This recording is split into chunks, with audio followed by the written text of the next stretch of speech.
সূর্যের গরম আমার শরীরে লাগে না, আমি সইতে পারবো না, মেঘের খণ্ড ছায়া দেয়।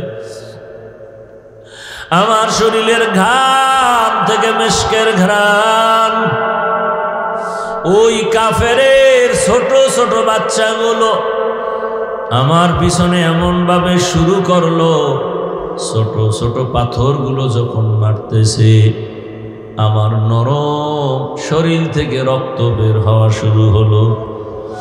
রক্ত পড়িয়ে আমার জুতা পর্যন্ত আটকায় গেছে।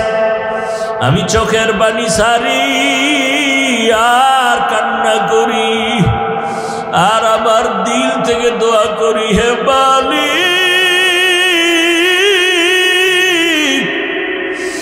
এই এলাকার মানুষগুলো বুঝে না, চিনে না, ও আল্লাহ ওদের হেদায়াত দাও। আমি মক্কার দিকে আগাই আর চোখের পানি ছেড়ে কাঁদি। হঠাৎ করে জিব্রাইল আমিন এসে হাজির হয়ে গেছে। আল্লাহ পাঠাইছে, যাও জিব্রাইল, আমার নবীর কান্না আমি আল্লাহ সহ্য করতে পারি না,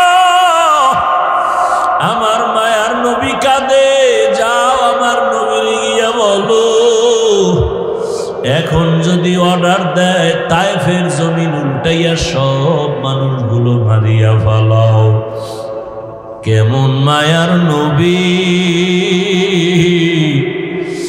মায়ার নবী বলে, ভাই জিবরাইল, তায়েফের মানুষের মারিও না, ওরা আমাকে চিনে না, জানে না। যদি ওরা জানতো আমি দুনিয়ার ইয়তীম, দুনিয়াতে আসিয়া বাবা বলে ডাক দিতে পারি নাই, বাবার চেহারাটাও দেখতে পারি নাই। ও আমার যুবক বাবারা, অনেকে গ্রামের বাড়ি ছাড়িয়া ঢাকাতে কাজ করো, ওই গ্রামের মা ঘুমায় না তোমার অপেক্ষা, তোমার বাবাও ঘুমায় না। অনেকের বাবা মরিয়া গেছে, কবর থেকে দোয়া চায়, অনেকের মা মরিয়া গেছে, দোয়া চায়। আজকে যারা মা বাবারে বাড়িতে রাইখা শহরে এসে বন্ধু নিয়ে আনন্দ করো আর ঘুমাও, ওই মা বাবা তোমারে আমারে বিছানায় রাইখা কখনো ঘুমান নাই। মায়ার নবী কাঁদে, ভাই জিবরাইল, আমি বড় ইয়তীম, 6 বছরে আমি মা হারাইয়া বড় অসহায়, আমার ডানে কেউ নাই, বামে কেউ নাই। ও জিবরাইল, এদের মারিও না, একদিন যদি এরা চিনে কালেমার পতাকায় চলে আসবে।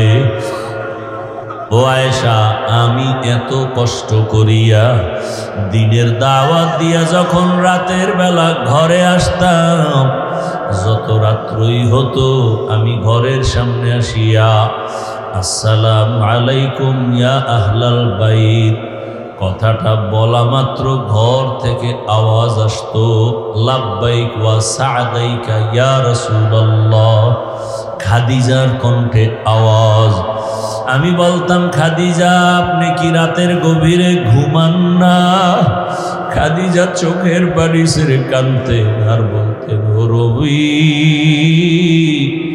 আমি জানি আপনার মা নাই, আপনার বাবা নাই। আমি খাদিজা 2 জন স্বামী বিদায়ের পরে আপনার ঘরে আসছি, আমার একাধিক সন্তান রেখে আমি আপনার ঘরে আসছি। আমি সন্তানের মায়া বুঝি, আপনার চারদিকে দুশ্মন। আপনার মা যদি থাকতেন, আপনাকে বাহিরে রেখে মা ঘুমাইতেন না। ওরে সন্তানেরা, জানো না যে মা কেমন মায়া করে? ওরে তুমি মাকে বাড়িতে রেখে আনন্দ করো, খবর নাও মায়ের চোখে ঘুম নাই। ওরে বাবারে কবরে রেখে যারা আরামে ঘুমাও, ওই বাবার কবরের কি হালাত। ও সন্তান জানেরা বাবা যারা হারাইছো তুই ওই মা বাবারে কবরে রাখিয়া নিষ্ঠুরের মতো কেমনে ঘুমাও? ওই মা বাবার জন্য কি মায়া হবে না রে নিষ্ঠুর? ওই মা বাবার চেহারাটাও কি মনে পড়ে না? सूरज ने दिया अपनी शुआओं को ये पैगाम,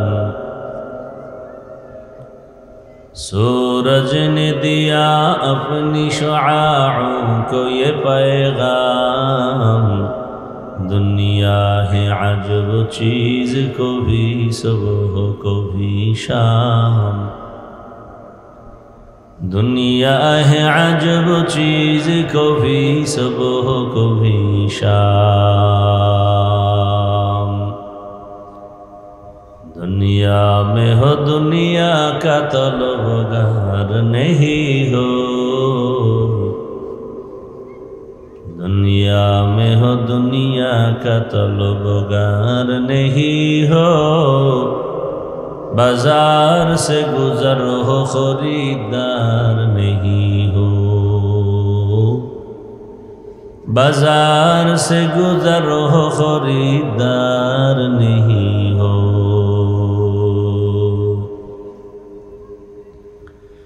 मकबूल है शाज़ है काबिल तो बहुत है, मकबूल है शाज़ है काबिल तो बहुत है, आईना के मानिंदे तू नहीं दिल तो बहुत है, आईना के मानिंदे तू नहीं दिल तो बहुत है। ला इलाहा इल्लल्लाह,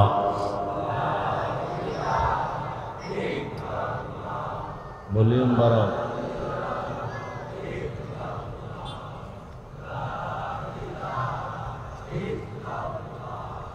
ला इलाहा इल्लल्लाह, ला इलाहा इल्लल्लाह, ला इलाहा इल्लल्लाह, ला इलाहा इल्लल्लाह, ला इलाहा इल्लल्लाह, ला इलाहा इल्लल्लाह, ला इलाहा इल्लल्लाह, ला इलाहा इल्लल्लाह, ला इलाहा इल्लल्लाह, ला इलाहा इल्लल्लाह, ला इलाहा इल्लल्लाह मुहम्मदुर रसूलुल्लाह। मिक्सर मेशिन आनो नाई, रिभार्ब बाड़ाओ, बक्से भलिউম বাড়াও। কদমতলী নয়াপাড়া যুব সমাজ ও এলাকাবাসীর উদ্যোগে আয়োজিত তাফসীরুল কোরআন মাহফিল নাভানা সিটি বালুর মাঠ আজ 15 অক্টোবর 2025।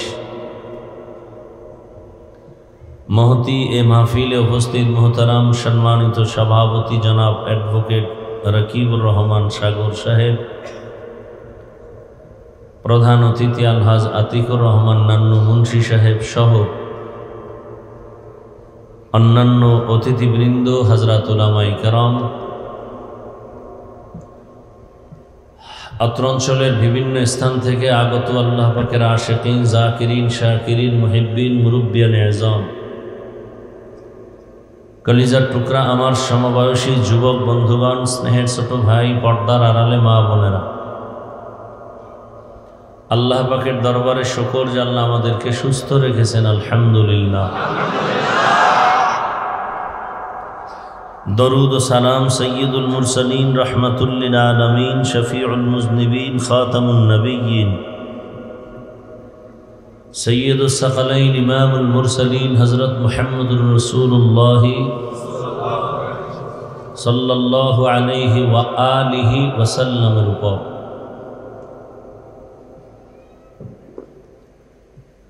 সর্বোপরি শুকর যে আল্লাহ আমাদেরকে সুস্থতার সাথে এখানে আসার তৌফিক দিয়েছেন। যাদের আয়োজন যুব সমাজ, এলাকাবাসী মাইক লাইট প্যান্ডেল দিয়েছেন, সার্বিক সহযোগিতা করেছেন, প্রত্যেককেই আল্লাহ পাক এই খেদমতের বরকতে দুনিয়াতে শান্তি, পরকালে চিরমুক্তির ব্যবস্থা করে দিন। উলামায়ে হযরত আলোচনা রেখেছেন, আপনারাও সবরের সাথে আলোচনা শুনছেন।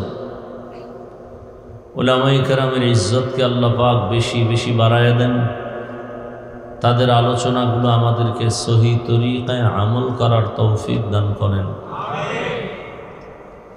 উলামায়ে কেরামের ইজ্জতকে যারা দুর্বল করার চক্রান্ত করে লেখার মাধ্যমে, বলার মাধ্যমে, বিভিন্নভাবে মিডিয়ার মাধ্যমে, আল্লাহ তাদের হেদায়াত দান করেন। তাদের কপালে যদি হেদায়াত না থাকে, আল্লাহ ভালো জানেন, আল্লাহ কুদরতের দ্বারা তাদেরকে দমন করে দেন। কারণ এই জমিনের মধ্যে কিয়ামত পর্যন্ত আর কোনোদিন নবীজি এসে আমাদেরকে দাওয়াত দিবেন?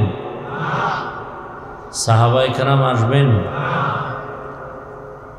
আইম্মায়ে কেরাম আসবেন?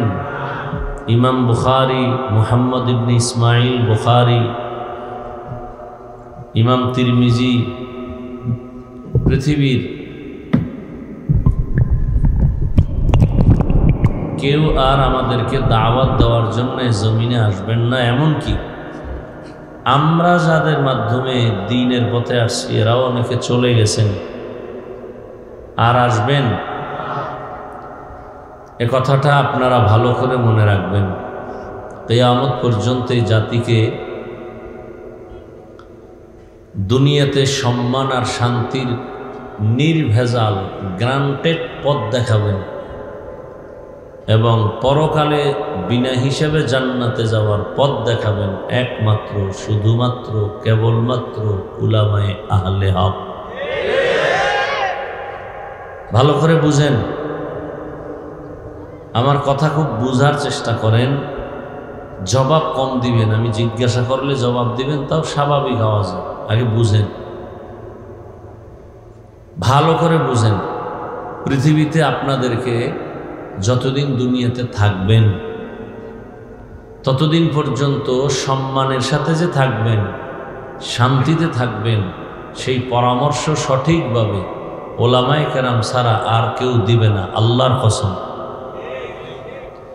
ওলামায়ে কেরাম সঠিক শান্তি আর সম্মান কিভাবে পাবেন সেই পরামর্শ দিবেন কোরআন হাদিসের আলোকে। বাকিরা পরামর্শ দিবেন না, স্বার্থ উদ্ধারের জন্য আপনার পেছনে ঘুরবে, আপনাকে ব্যবহার করবে, ব্যবহার শেষ আপনাকে ফেলে দিবে। কেমন ফেলবে? বলবে অমুককে মাইনাস করো, জমিন থেকে এদেরকে বিদায় করো। কারণ যার মধ্যে নীতি নৈতিকতা নাই, আমি প্রায় সময় বলি, বেয়াদব আর মুনাফিক, এদের কোনো ধর্ম নাই।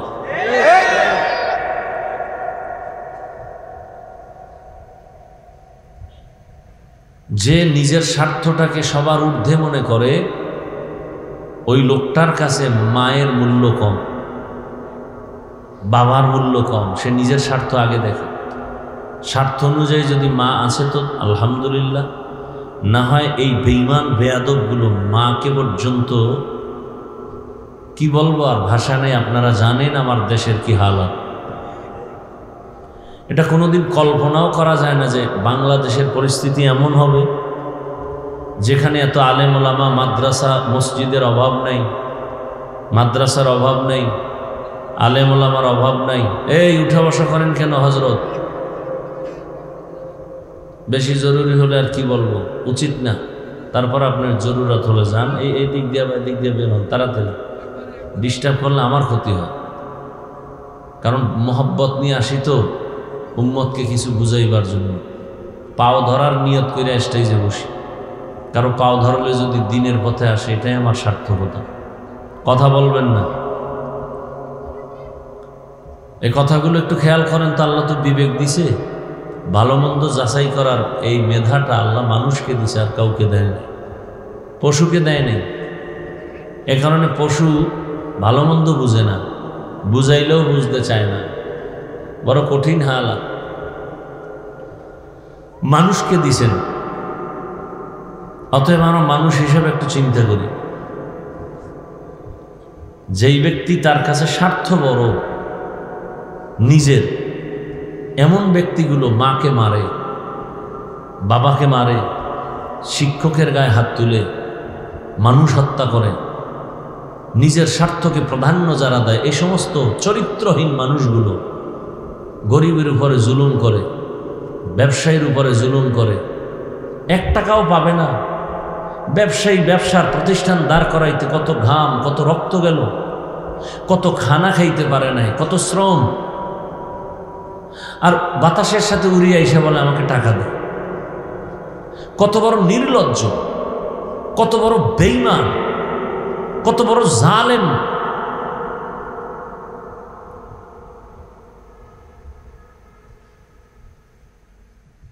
একটা পাওনাদারকে মানুষ টাকা চাইবে, তাও সেখানে বহু বিধান দেওয়া আছে।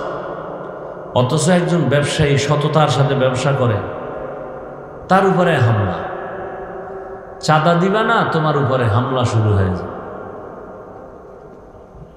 এই বাংলাদেশের জমিনের এই হালাত, কারণ কি?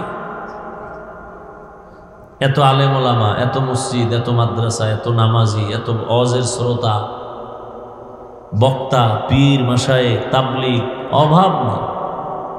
সেই দেশের মানুষগুলো তো ওই শুনছি মিশরে যারা জমিনে হাল চাষ করে, মিশর, ওই হাল চাষ করেনওয়ালারাও নাকি চমৎকার কণ্ঠে কোরআন তেলাওয়াত করে।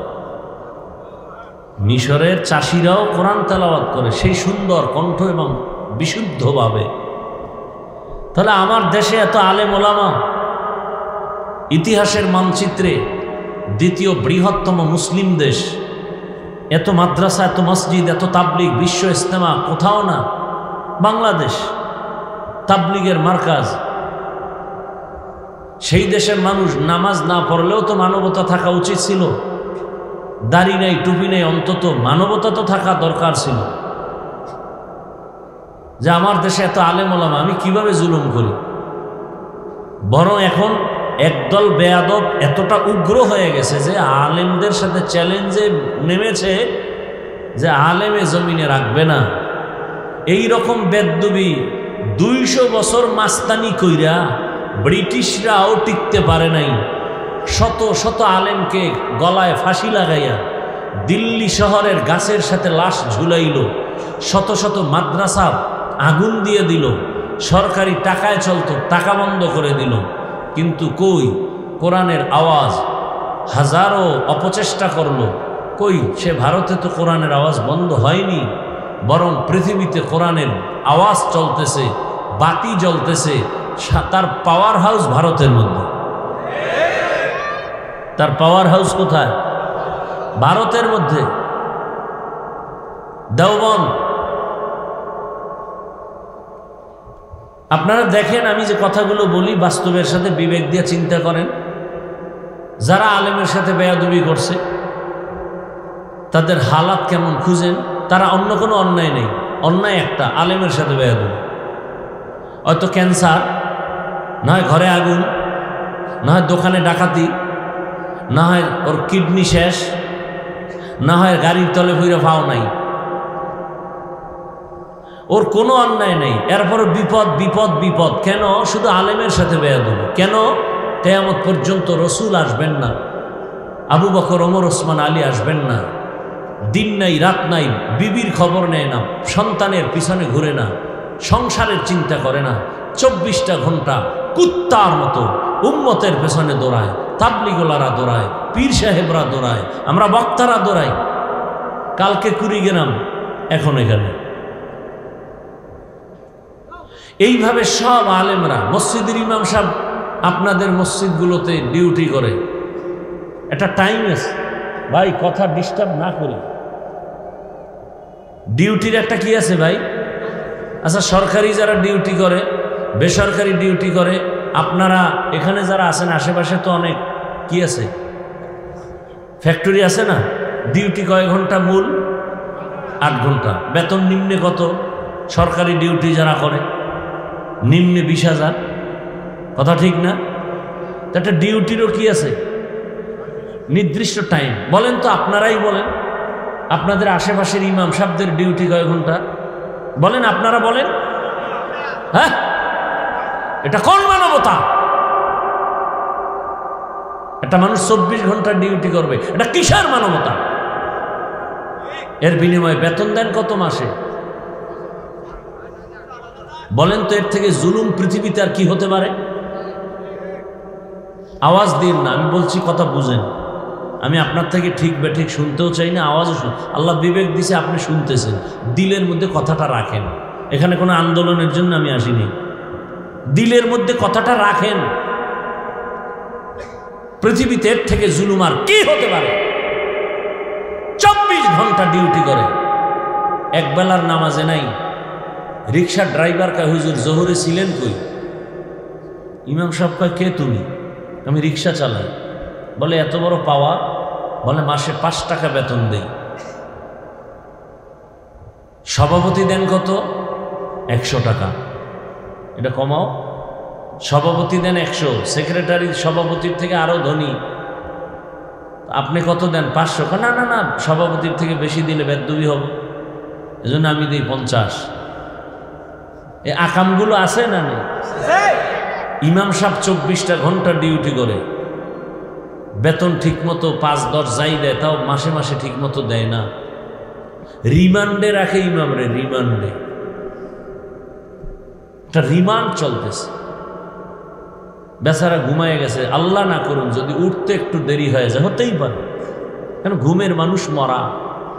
যদি উঠতে একটু ঝামেলা হয়ে যায়, চাকরি থাকবে কিনা রেড সিগন্যাল শুরু হয়ে যায়। সিগন্যালগুলো দেয় কারা? ওই এলাকার টপ লেভেলের বেনামাজি সুদখোরের বাচ্চারা। সুদখোর পৃথিবীতে আল্লাহর দুশ্মন যত বড় আছে, এর মধ্যে নিকৃষ্টতম বড় দুশ্মন আল্লাহ, সুদখোর। ও কি করে জানেন? 24টা ঘন্টার সেকেন্ডে সেকেন্ডে সেকেন্ডে সেকেন্ডে অল টাইম তার কলিজার মায়ের সাথে জিনার গুনাহ, জিনার গুনাহ, জিনার গুনাহ, জিনার গুনাহ। এই কিস এটা বন্ধ করতে পারো না? ভালো করে বুঝার চেষ্টা করি। রাগ করতেছেন? আচ্ছা, আমরা যদি এই বয়ানগুলো না করি তো কে করবে আপনাদের? আমরাই তো করি না, তো আর করবে কে? আলেমরা করার কথা, সে আলেমরাও যদি না করে তো কে করবে? আর এই কথাগুলো আগামী শুক্রবার জুমায় আলোচনা হোক। কমিটি বলবে 1 মাসের জন্য আপনার ছুটি। কি বিষয়? কি বলে? শিয়ালের হাতে মুরগি আমানত। শিয়ালের হাতে মুরগি আমানত দিলে কয়দিন পরে পাবেন? সত্য কথা স্বীকার করেন, মানেন আর না মানেন, কয়দিন পরে পাবেন? শিয়ালের হাতে মুরগি দিলে যা হয়, মাদ্রাসা মসজিদ আর ধর্মের চাবি সুদখোর, ঘুষখোর, বেনামাজি, মদ পান করনেওয়ালার হাতে দিলে তাই হবে। আল্লাহ হেদায়াত দান করুন, আল্লাহ আমাদের হেদায়াত দান করুন। কয় হুজুর এক ওয়াজ বারবার করেন কেন? আপনি আকাম বারবার করেন কেন? ডাক্তারের কাছে গেছে, খালি প্যারাসিটামল। ডাক্তার পেটে সমস্যা, প্যারাসিটামল। 2 দিন ভালো, আবার গেছে ডাক্তার, পেট ব্যথা, প্যারাসিটামল। এখন বলে বারবার এক ওষুধ কেন? বারবার এক ঔষধ কেন? বারবার তুমি পেঁয়াজু খাও কেন? বুট খাও কেন? 2 নম্বর তেলের ভাজা পোড়া খাও কেন? তুমি অন্যায় করবা বারবার, বয়ানও তো বারবার হবে। নামাজের ওয়াজ আল্লাহ কোরআনে একবার করছেন না বারবার? তো আপনি নামাজ ছাড়েন বারবার, বয়ানও তো বারবার হবে। আর একটা নিয়ম হলো, আপনার শরীরে রোগ আছে 5টা, চেক আপ করে ধরা পড়লো, ডাক্তার আপনাকে প্রথমত ওই রোগের চিকিৎসা দিবে যেই রোগটা আপনার বডির মধ্যে মারাত্মক বড়, ওটাকে আগে ঠিক করবে, এরপর ছোটোখাটো রোগ পরে। এটাই তো নিয়ম। তাহলে ইমানের যত রোগ আছে এর মধ্যে বড় রোগ যেগুলো, এগুলোর থেকে কোরআন হাদিস থেকে আগে এই বয়ান দিয়ে মানুষকে লাইনে নেওয়ার চেষ্টা করবে, এটাই আলেমের কাজ। তা আপনার ইমানের রোগ আছে, আপনি নামাজ পড়েন না, পর্দা করেন না, হালাল খান না, মিথ্যা বলেন, গালি দেন, সব দোষ। এর মধ্যে আগেরটা ধরতে হইবে যে আপনার মায়ের সাথে জিনা করেন সুদ খাইয়া, এটার আগে ধরতে হইবে। কারণ সুদ এমন এক রোগ, আপনি সুদের খাতায় নাম আছে, নামাজ কবুল হবে না, রোজা কবুল হবে না, তেলাওয়াত কবুল হবে না, হজ করলে কবুল হবে না, দান করলে কবুল হবে না, মোনাজাত দিলে একটা মোনাজাতও কবুল হবে না। আল্লাহ কয়, এই বেঈমান রেডি থাক, আমি আল্লাহ রেডি, তোর সাথে যুদ্ধ করব। তাহলে কত বড় দুশ্মন হলে আল্লাহ নিজে বলেন আমি রেডি, তোর সাথে যুদ্ধ করব। শুনো সে আয়াত, ইয়া আইয়ুহাল্লাযীনা আমানুত্তাকুল্লাহা ওয়া যারু মা বাকিয়া মিনার রিবা ইন কুনতুম মুমিনিন ফাইন লাম তাফআলু ফাআযানু বিহারবিন মিনাল্লাহি ওয়া রাসূলিহি। এতক্ষণ বাংলায় যা শুনাইলাম এই আয়াতের মধ্যে তা ঢুকানো আছে। সূরা বাকারা 275 নম্বর আয়াত। এর আগে পিছের আয়াতগুলো মোবাইলে ডাউনলোড করে বাংলা কোরআনটা নামায় নেন, এরপরে সূরা বাকারার 275 নম্বর আয়াতের শুধু বাংলা তর্জমাটা পড়েন, আরবি বুঝবেন না, দরকার নাই, ওটা পড়েন। 275 নম্বর আয়াত, প্রথম সূরা, বড় সূরা, সূরা বাকারা। আলহামদুলিল্লাহ পড়ে এগুলোর ব্যাখ্যা শুনেন, দেখেন। আপনাদের বিল্ডিংয়ে ঘুমাচ্ছেন, ছাদের উপরে পানির ট্যাঙ্কি আছে না, আছে না নেই? পানির হাউস আছে না নেই? আচ্ছা, পানির হাউসের ভিতরে একটা বিড়াল পরে মরে গেছে, বিড়াল পরে মরে গেছে। পাইপের থেকে যত পানি আসতেছে পাক না না পা? বলেন না পা। এখন নিয়ম কি, শরীয়তের মাসআলা কি? বলে বড় হাউসের ভিতরে তোমার যদি কোনো ইঁদুর বিড়াল পড়ে মরে যায় তো হুজুরের কাছে গেছে সমাধান নেন, পানি পাক করব কি করে? তো মাসআলা দিয়ে দিল, 1 থেকে 60 বালতি পানি উঠে ফেলে দাও। হুজুরের মাসআলা শুনে এসে পানি ফেললো, এরপরও গন্ধ কমে না। চিন্তা করলো হুজুরদের ফতুয়ার মধ্যেও ঝামেলা শুরু হয়ে গেল, কি ফতুয়া দিল, কথা মনে হয় কম হয়ে গেছে। ও আরও 60 বালতি পানি ফেলেছে, 120, এরপরও গন্ধ কমে না। এবার গেছে হুজুরের দরব, মানুষের বাড়ি খাইয়া এরকম আউলা জাউলা ফতুয়া দেন। হুজুর বলে না, আমি তো ভেজাল করি নাই, তুমি পানি ঠিক মতো ফালাইছো? বলে হ্যাঁ। ওভার 60, তা তো গন্ধ থাকার কথা না। হঠাৎ করে হুজুরের মাথায় চক্কর লাগছে, রে তুমি যে হাউজের থেকে পানি ফেলাইছো, মরা ইঁদুর বা বিড়াল ফেলাইছো না তো? খারে তার সেরা মরা বিড়াল যদি না ফালাইয়া ভিতরে জমজমের পানিও দাও, কিয়ামতের আগে গন্ধ যাবে? হ্যাঁ, তাহলে আগে মরা বিড়াল ফালাও। তোমার ইমানের কূপের মধ্যে সুদের মরা বিড়াল, ঘুষের মরা বিড়াল, বেপরদার বিড়াল, দুর্গন্ধ তোমার ইমান, দুর্গন্ধ তোমার আকীদা, দুর্গন্ধ তোমার আমল। বয়ান শুনে কি হবে, দান সৎকা করে কি হবে? আগে ওখান থেকেই মরাগুলো উঠাও, সুদের খাতার থেকে নাম কাটো। আমি কি বলবো, আপনি জেনে শুনে হারাম খাইতেছেন, আপনার সাথে আমার যুদ্ধ নাই, কিন্তু আপনার বিবেকের কাছে এক প্রশ্ন আমার, ঘরে আপনার মা আছে, বাবা আছে, স্ত্রী, সন্তান, ওদের অপরাধটা কি? শিশু বাচ্চার রক্ত পবিত্র, আপনি হারাম দিয়া ওর রক্ত নাপাক করলেন, এই অধিকার দিছে কি আপনাকে? আপনি বাপ নামের এত কলঙ্ক কেন? আপনি যদি বউ ঠিক মতো চালাইতে না পারেন, বিয়া করলেন কেন? ইসলামে তো আর একটা ঔষধ আছে, রোজা রাখো।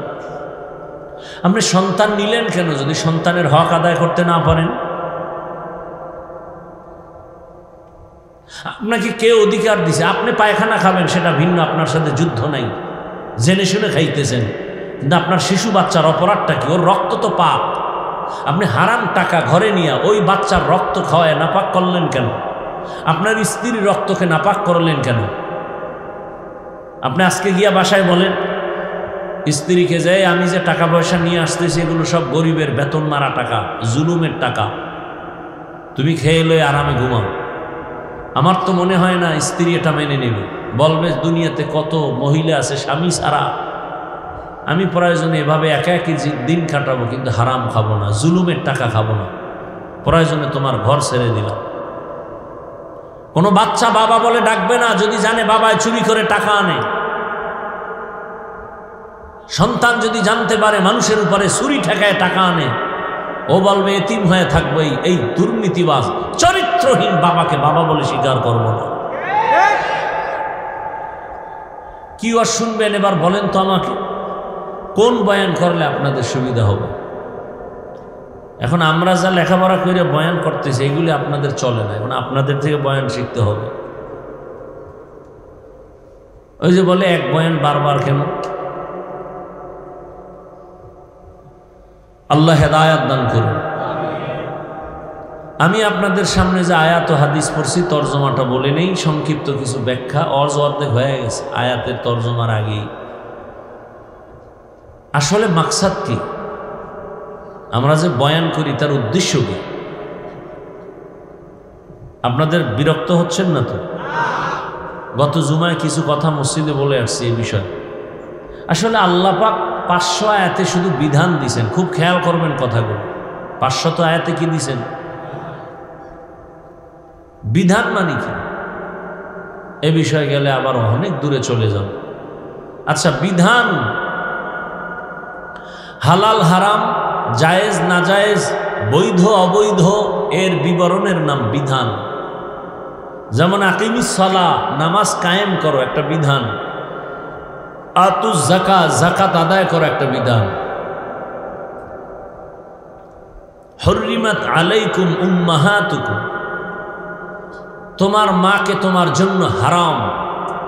বিবাহ, মরা প্রাণী, মরা জানোয়ারের গোশত তোমার জন্য হারাম, এটা বিধান। 5 ওয়াক্ত নামাজ পড়ো, ফরজ, একটা বিধান। এই যে বিধানগুলো দিলেন, এইরকম আয়াত আছে কত? এই উঠেন কেন আপনারা? মোনাজাত দিয়ে দেব? আমি বুঝি না, এমন কপাল লইয়া দুনিয়াতে জন্ম নিলেন কেন যে নিজে কারো উপকার করতে পারলেন না, ক্ষতি করে গেলেন। কত কষ্ট করে আসছে, এই মানুষগুলো আসছে, একটু বয়ান করব, আপনি উঠে ডিস্টার্ব করতেছেন। আর আমরা তো ওই বয়ান করি না যে আপনি পান খাবেন, চা টানবেন আর আমি বয়ান চালায় যাব, সেই বয়ান শিখে আসি নেই। আমরা তো তাদের লাথি খেয়ে থাপ্পড় খেয়ে এখানে আসছি, যাদের বয়ানে বেনামাজি বসত, সুদখোর বসত, চোখে পানি নিয়ে বাসায় গিয়ে ফজরে মসজিদে যাইত। আমরা তাদের লাথি খেয়ে এখানে আসছি।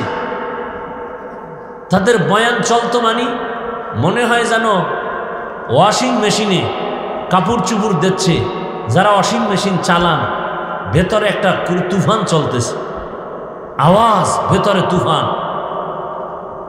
এটা ওয়াশিং মেশিন, ইখলাসের ওয়াশ চলতেছে। মানুষের দিলের মধ্যে একটা তুফান, কান্নাকাটির হালাত দেখে আসছি তাদের বয়ান। সামনে কেউ পান খাবে আর চা খাবে, এই মাইকের স্ট্যান্ড উঠায় মারতো তার মাথার উপর। আর তামাশা করি বয়ানে বসে, তামাশা, মন চাইলে বসলাম, মন চাইলে উঠে গেলাম, গল্প করি। জানি না এই যে বলতেছি আমি মরে যাবো, আমার আওয়াজ বন্ধ, নতুন আর এক মুখ এসে বসবে, সে বলবে কিনা জানা নেই। দিন যত আসতেছে, আধুনিকতা বাড়তেছে। ওই আজকেও একজনে আমাকে পরামর্শ দিতেছে, মাদ্রাসার জায়গা নিছি, আপনারা শুনছেন হয়তো, প্রায় 20 কোটি টাকার এক প্রজেক্ট, মালিকের টাকা দিতে পারতেছি না। এত ভক্ত, আমি কই সব ফকির আমার ভক্ত, টাকা পয়সা দেওয়ার ভক্ত নেই। কথা আপনি লাইভ দেন, লাইভ আমার অনেক পরামর্শ দিল। আমি বললাম মাদ্রাসায় যেটা আসি এটাও যদি চইলা যায়, হুশ থাকতে আমি লাইভে আসবো না, দেখি আমার আল্লাহ কি করে। জায়গা যদি মালিক লয়ে যায় নিয়ে যান, লাগবে না আমার জায়গা, মাদ্রাসা করা ফরজ না, তো কইরে ফেলছে। এবার মরে গেলে আল্লাহ যদি দিন হেফাজত করতে চায়, দিন হেফাজতের জিম্মা তো হাফিজুর রহমানের হাতে না, দিন হেফাজত কোনো পীরের হাতে না, ডাইরেক্ট আল্লাহ নিছেন হেফাজত। আমি থাকবো না এখানে, আল্লাহ কাকে দিয়ে হেফাজত করাবেন সে আল্লাহ ভালো জানে। আমার টেনশনের কি আছে, আমার মাথা ব্যথার কি আছে? কোনো লাইফ নেই। কয় অনেকেই তো দেন, দেখ লাইফ দিয়ে গোটা দুনিয়াটা কিনে ফেলুক। এই ওয়াজে বলি শুধু এতটুকু যথেষ্ট, কথায় আসছে এই জন্য বলে ফেললাম। ওরা বলছে ওর নাম কি নাই, এটি ভাগছে কই, এটি কই, এটির ওয়াজ লাগে না, কমিটির ওয়াজ লাগে না। না আমার বসায় গেছে কই এরা?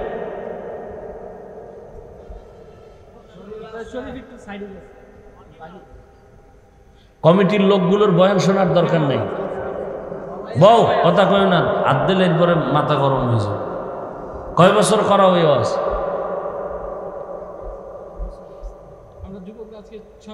6 বছর। দাড়ি কই, নামাজ কই, টুপি কই, কি ওয়াজ করাও? আল্লাহ সবাইকে হেদায়েত দান করুন। তো শরীফ আমার প্রিয় মানুষ মাদ্রাসায় যায়, প্রতি মাসের দ্বিতীয় শুক্রবার মাদ্রাসা ইসলাহি ইজতেমা হয়। সারা রাত আমি ওখানে বসে থাকি, সারা রাত। ওই দিন আর বাহিরে কোনো ওয়াজ নেই না। এত ডিস্টার্ব যে কেন করো? এই আবেগগুলো কই থাকে?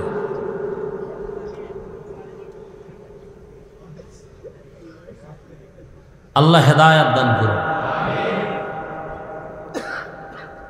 তো বলল হুজুর আপনি মাঠে কালেকশন করবেন মাদ্রাসার জায়গার জন্য। তো চিন্তা করলাম এই কারবার শুরু করলে কি না জানি আবার শুরু হয়। দেখতে নারী চলন বাঁকা।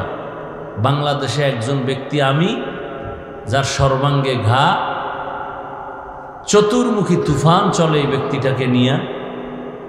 বাইরের লোক, ভিতরের লোক, ডাইনের লোক, বামের লোক পারে না তাজা মাটি দিয়ে ফেলা। আল্লাহ হেদায়েত দান করুন।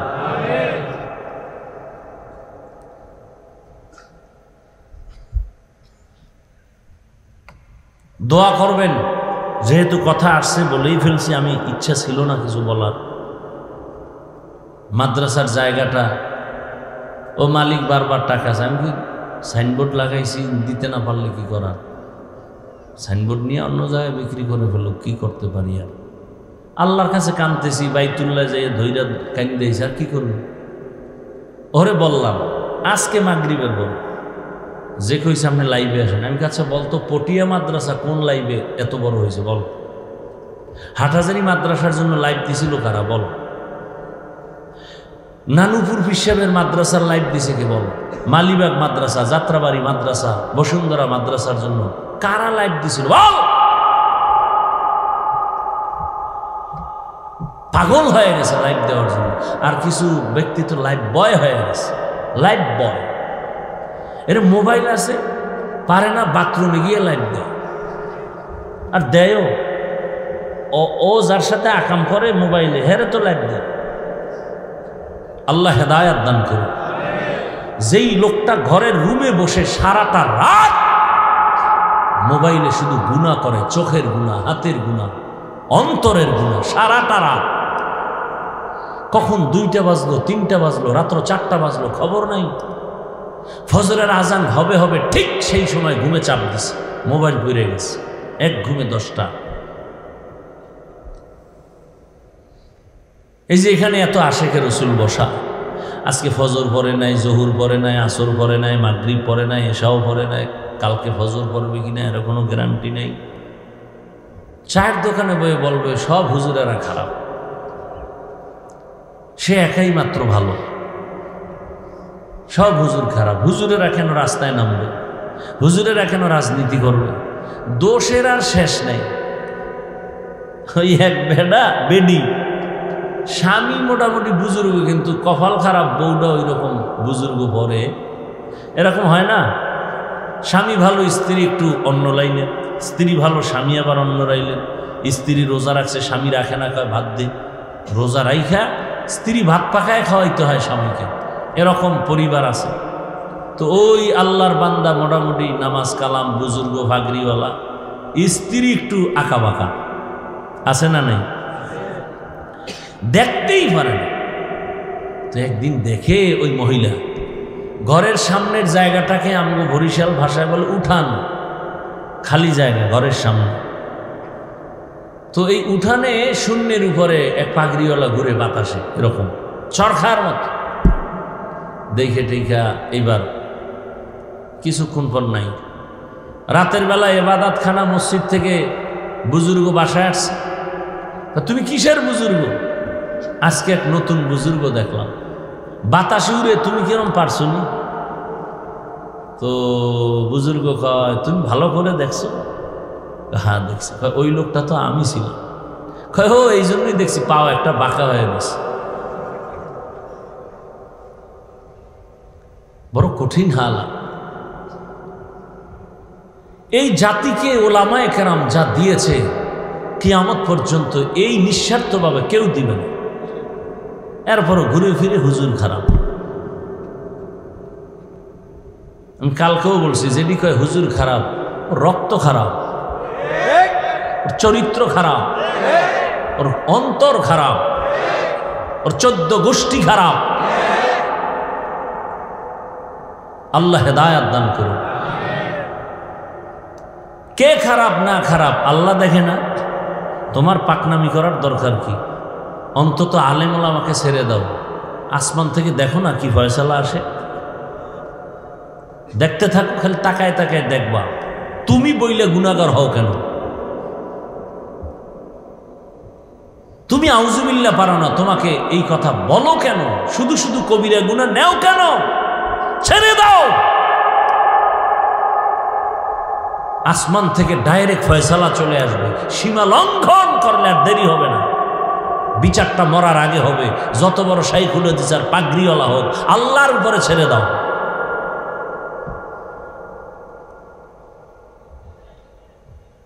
আল্লাহ আমাদের হেদায়াত দান করুন।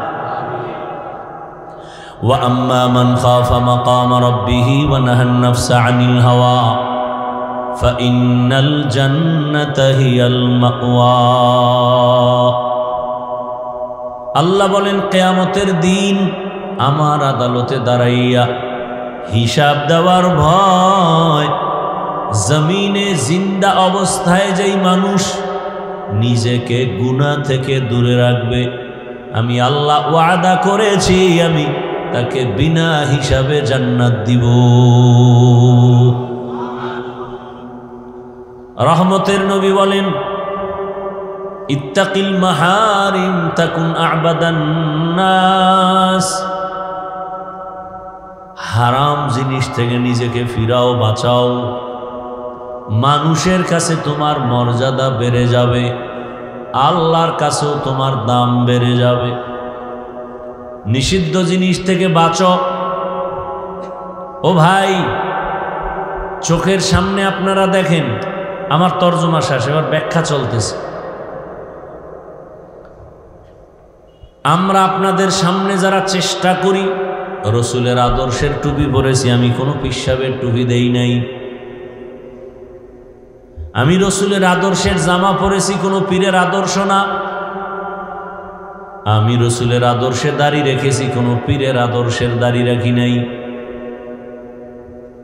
আমি রসুলের আদর্শে নামাজ আদায় করি, শুধু আমি না, এই লাইনে আমরা যারা চেষ্টা করি। আপনাদের চোখের সামনে দেখেন তো আমরা না খায় মরে গেছি, বলেন?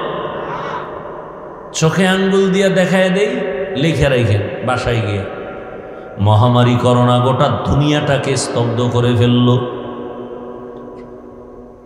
স্কুল পর্যন্ত বন্ধ, কলেজ বন্ধ, চাকরি বন্ধ, ফ্যাক্টরি বন্ধ, বাস গাড়ি, দোকান পাট সব বন্ধ। ইতিহাস ভুলে যাবেন না, ওই সময় আল্লাহর কোরআনের একটা মাদ্রাসাও বন্ধ হয় নাই। কি মিথ্যা বলছি? একজন হুজুরেও না খায় মরে নাই, বলিয়েন না।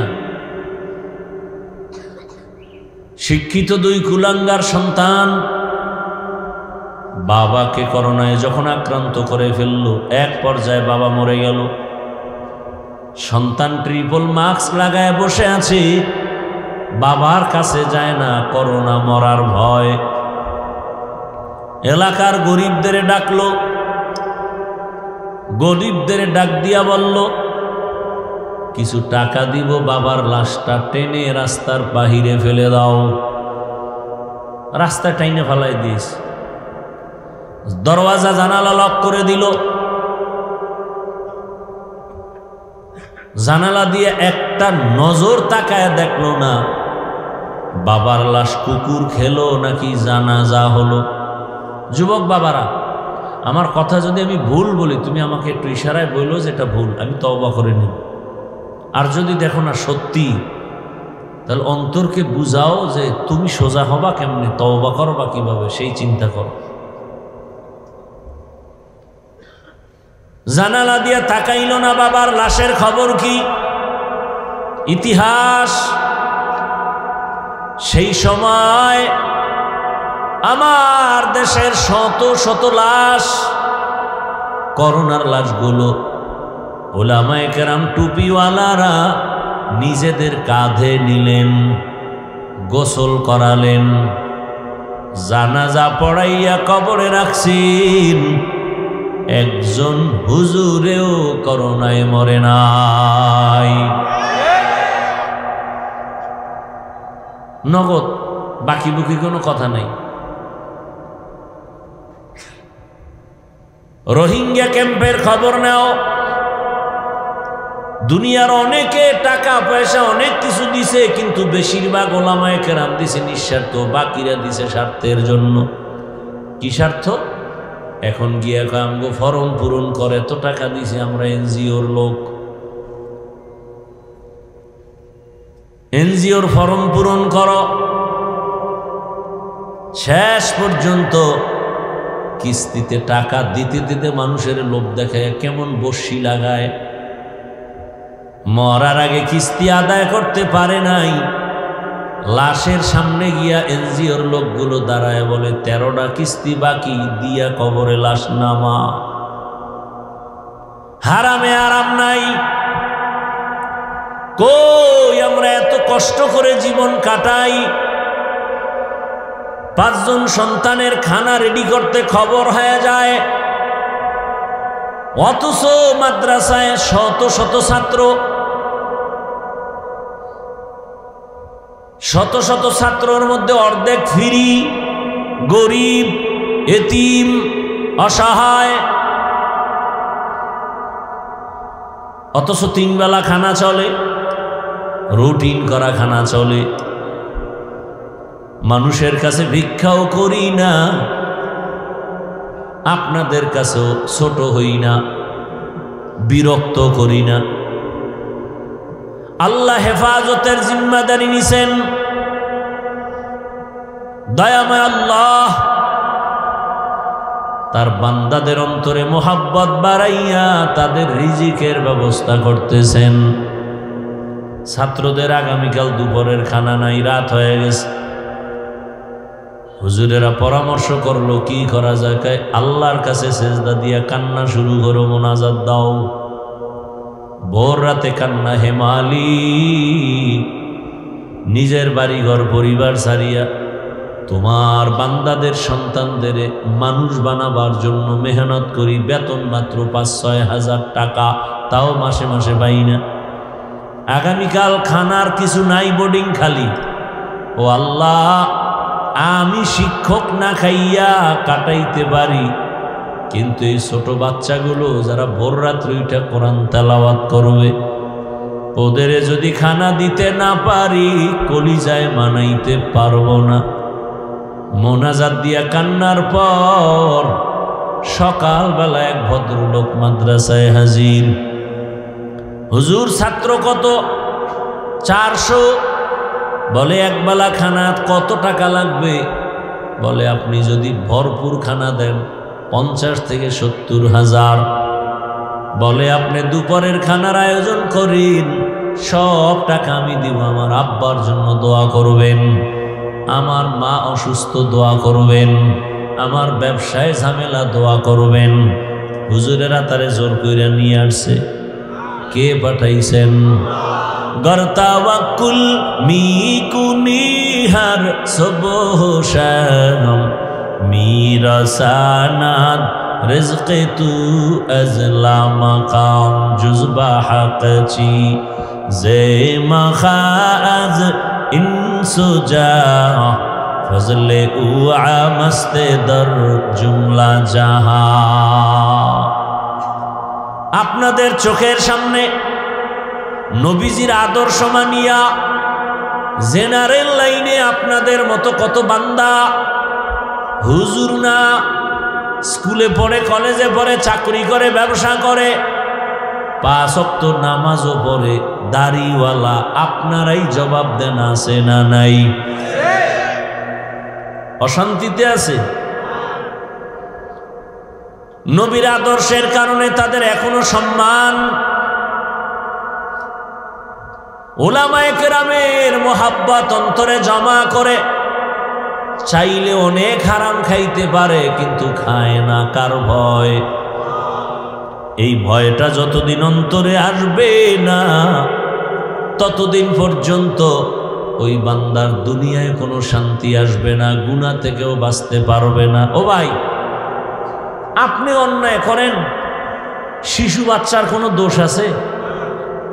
তাও জ্বরে আর হাত পাও বাঁকা হইল কেন? এই সন্তানের মা বাপ, শিশু বাচ্চার তো কোনো গুনাহ নাই, ওর কিডনির সমস্যা কেন? ওই বাচ্চার কেন ক্যান্সার হয়? ওই বাচ্চা কেন পড়ে গিয়া হাত ভাঙ্গে, পাও ভাঙ্গে?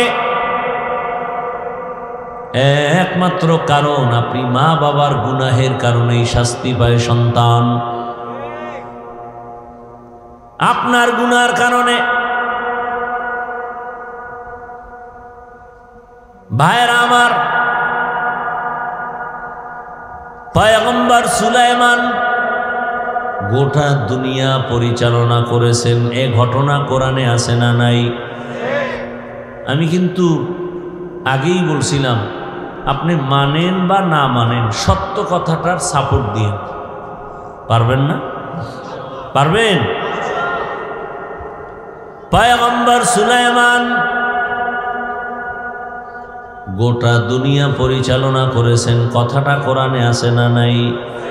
বা সুলাইমা দাদে মুলক সরওয়ারি,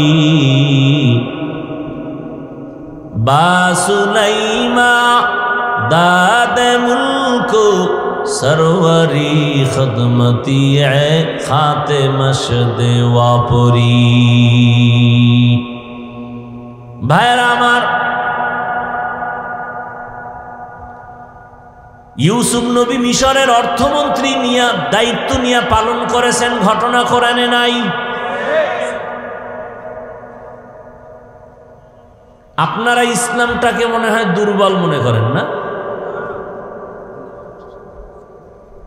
আপনারা কি ইসলামটাকে দুর্বল মনে করেন?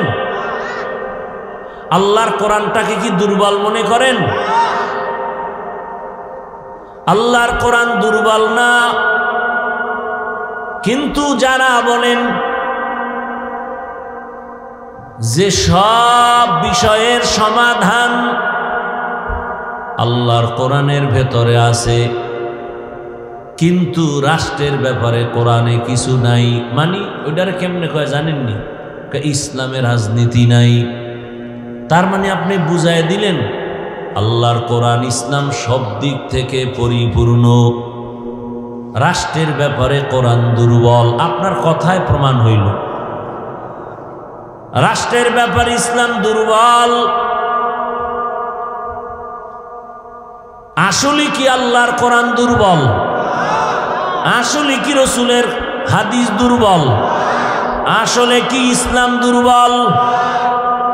আল্লাহ বোধহয় ভুলে রাষ্ট্রের ব্যাপারে কোনো সমাধান দেন নাই। কি বিষয়টা এমন? বরং মানুষের জীবনে যত লাইনে যত সমস্যা, সব কিছুর সমাধানের একমাত্র ঠিকানার নাম ইসলাম। দুনিয়াতে আর কোনো ঠিকানায় গেলে সমাজের রাষ্ট্রের কোনো সমাধান নিখুঁতভাবে পাবেন না। ভেজাল আর ভেজাল। একমাত্র নিখুঁতভাবে ইহকাল পরকালের সব সমস্যার সমাধান ঠিকানার নাম কি? দীনিয়াল ইসলাম দীনু মাওকাহু আরজু কুফরানান আফওয়ান ইনদাহু মুক্তাদায়া নবিয়ুন ওয়া সাহবুহু নুজুমুন লিল হিদায়া ফি জামাহু। আরে মুসলমান দাবি করেন, নামাজ যদি নাও পড়েন কিন্তু ইসলামটাকে খাটো করেন কেন? বা কেউ করে মেনে নেন কেন? এই মেয়ে, আপনি নামাজ পড়েন না, আপনার বউ পর্দা করে না, এই জন্য বউরে কি কেউ কারো কাছে ছোট করে? বলেন না কেন? বরং কেউ করতে চাইলেও তো বাঁচাবার চেষ্টা করে। কথা ঠিক না? আপনার রসুলকে আপনি ঠিক মতো মানেন না, কিন্তু আপনার সামনে রসুলকে যদি কেউ খাটো করতে চায় আপনি সেটা সহ্য করেন কেন? ইসলাম পরিপূর্ণ এক বিধান, এক ইসলাম জীবনের ব্যবস্থা, সব সমস্যার সমাধানের ঠিকানা। কেউ যদি ছোট করতে চায় আপনি বলবেন আমি নামাজ পড়ি না, দাড়ি রাখি না, পর্দা করি না, তবে খবরদার ইসলাম পবিত্র, আমার সামনে ইসলামের খাটো করলে আমি ছাড় দিব না। এতটুকু ঈমান আপনাদের নাই? আমার কথাটা বুঝেন নাই মনে হয়। আপনি নামাজ পড়েন না, দাড়ি রাখেন না, পর্দা করেন না, সেটা ভিন্ন। কিন্তু আপনার সামনে, আপনি তো মুসলমান, আপনি তো ইসলামের মানুষ, আপনি মানেন না ঠিক আছে, কিন্তু আপনার সামনে ইসলামকে কেউ খাটো করবে, উল্টা পাল্টা কথা বলবে, আল্লাহর উপরে তোহমাত চলে যাবে, রসুলের উপরে ট্যাগ লাগাবে, আপনার তো সাথে সাথে বলা উচিত ফারদার আর একটা বার আমার ইসলাম নিয়ে কথা বলবেন না। আমার ইসলাম আমার আল্লাহর দেয়া, কোনো ভেজাল নাই। আমি মানি না ঠিক, ইসলাম সঠিক, ইসলাম শান্তি, ইসলাম মানবতার ধর্ম, ইসলাম বৈষম্য দূর করার ধর্ম। উল্টা পাল্টা কথা বলবেন না। আমার রক্তবিন্দু দিয়ে হলেও ইসলামের ইজ্জত আমি রক্ষা করব। এর সামনে যে বাধা হবে সেই বাধার প্রাচীর ভেঙে ফেলবো। কথাটা বুঝাইতে পারছি? এই নিয়তটা বা এই ঈমানটুকু যদি থাকতো তাহলে আপনার সামনে এই কথা জীবনে কেউ বলার দুঃসাহস পাইতো না যে ইসলামী রাজনীতি নেই। আমার রসুল মদিনা রাষ্ট্র চালান নাই, তো কেন বলেন ইসলামে নাই? আপনি মানেন না, সেজন্য আপনার সাথে ঝগড়া নাই। বিরোধিতা করবেন কেন? আপনি নামাজ পড়েন না, এজন্য তো আমরা বুঝাইতেছি আদরের ভাষা দিয়া, নরম হইয়া আপনার কাছে আমি মাথা নত করে বুঝাই। কত নরম ভাষায়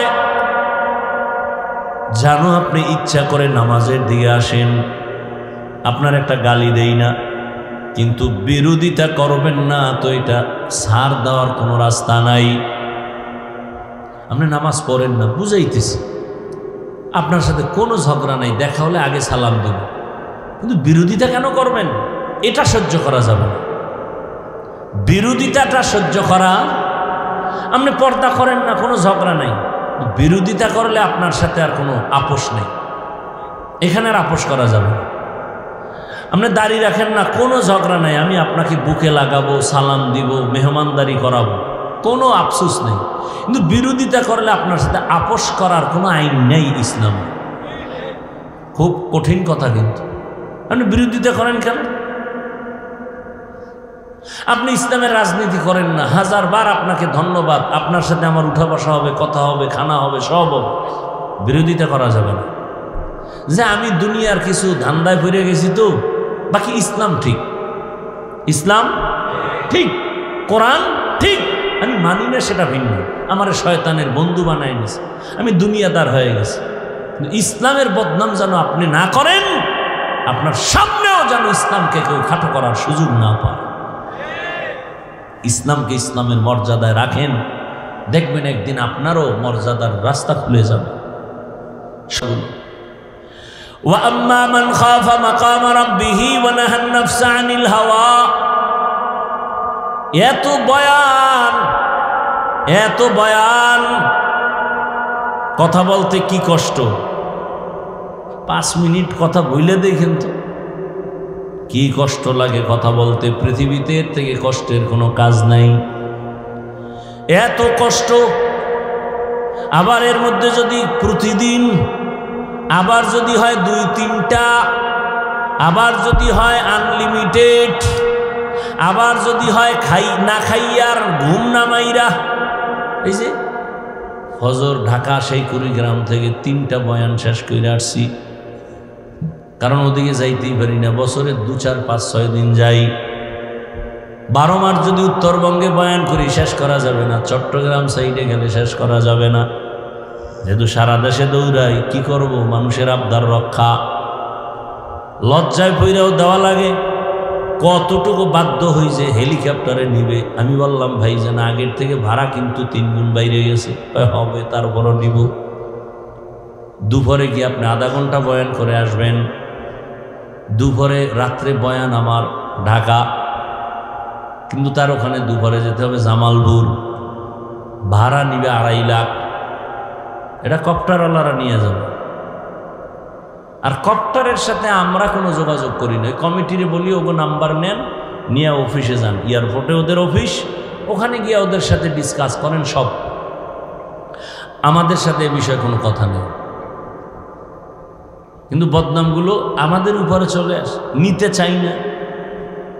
সব ঠিক, আমিও ঠিক, হেলিকপ্টার কি বলে কমিটি ঠিক, মাহফিল ঠিক, বয়ান চলতেছে, হাফিজুর রহমান নাই, কি ও হেলিকপ্টার যাবে না, গজব কি, কুয়াশা।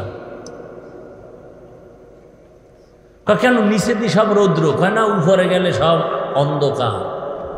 হ্যাঁ নে কি বলে দাঁত জ্বালায় বই রয়েছে, ওরা যাবে না। এখন আমগো তো মাথা গরম, ইজ্জত শেষ, আর অগত টেনশন নাই। তোমার 2-2.5 লাখ টাকার জন্য আমার কোটি কোটি কোটি টাকার যন্ত্র নষ্ট করব কেন? আর কেউর দ্বারা বিচার দিবেন? এ দেশে বিচার আছে? 15 বছর জেল খাটছে, আদালত থেকে এখন বাইরে হয়েছে, তোমার কোনো দোষই নেই। তুই 15 বছর এই শাস্তি দিলি কেন? এটা বোনাস। যাদের কাছে বিচার দিবেন এদেরকে টাকা খাওয়াই ওরা কনভিন্স করে রাখে, বিচার নাই। বরং দেখেন না কি পরিমাণ চেতা চেতে, হুজুরেরা কেন আবার আসমানের উপরে উঠে। আমগো নবী উঠলে আমরা উঠবো না? আমগো নবী উঠে নাই কই? মেরাজ কে হামারা নবী সবএ সামাওয়াত, मेराज के हमारा नबी सबअ समावात, नहीं भूला वहाँ नबी हम गुनहगार उम्मत, नहीं भूला वहाँ नबी हम गुनहगार उम्मत। रहमतेर नबी के आमार आल्लाह बाहनेर मध्य चोखेर पलके निये गेलेन, 7 आसमान, আরশ, কুরসি, লৌহ, কলম সব কিছু ভেদ করাইয়া আমার নবীরে আল্লাহ তার বাড়িতে নিয়ে আল্লাহর সামনে বসাইয়া মজার মজার কথা বলেছেন। সুবহানাল্লাহ, না? মজার মজার কথা বলেছেন। নবীকে আমার হাদিয়াও দিয়েছেন। এই যে 5 বেলার নামাজ আমরা আদায় করি, এটা মেরাজের হাদিয়া। 50 ওয়াক্ত নামাজ আমার মায়ার নবীর উম্মতের হাদিয়া দিছেন আমার আল্লাহ। নবী ভয় পাইছেন আমার দুর্বল উম্মতরা এগুলো আদায় করতে পারবে না। 50 ওয়াক্ত নামাজ থাকলে কি করতেন?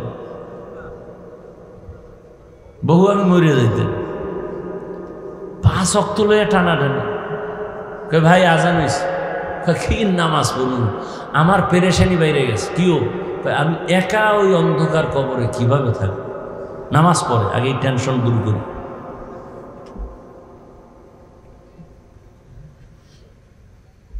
পাঁচ ওয়াক্ত নামাজ কমাইতে কমাইতে কমাইতে কত আছে লাস্টে?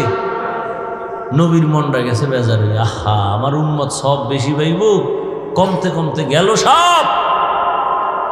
রহমতের নবী বলেন, আমার অন্তরে দুঃখ, আমার উম্মতের সওয়াব কমে গেল। আল্লাহ বলেন, ও পয়গম্বর আপনি উম্মতের জানায়া দেন 5 বেলার নামাজ যদি আদায় করে আমি পুরা 50-এরই সওয়াব দিয়ে দিব।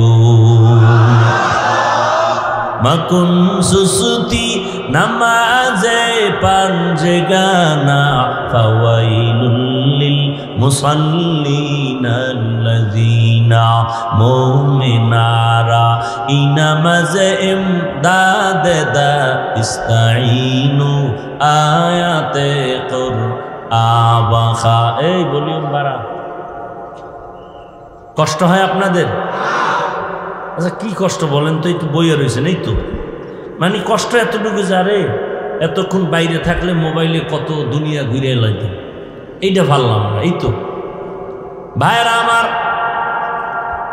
তো 12 মাস মোবাইল দেখছেন, একটা দিন আল্লাহর জন্য দেন না।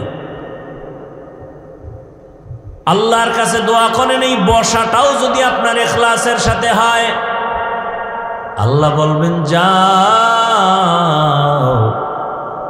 আমার আলেম রে তুই ভালোবাসা কোরআনের মোহাব্বতে বয়ান শুনছো, আমি আল্লাহর স্পেশাল পাওয়ারে তোকে বিনা হিসাবে জান্নাত দিয়ে দিলাম।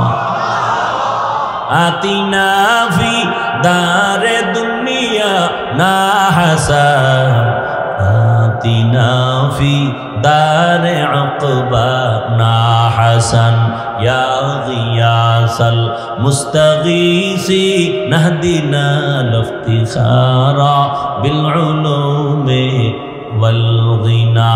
হর গরিদে নেকো তু তৈয়ার হে, जो न मांगे उससे तू बेजार है।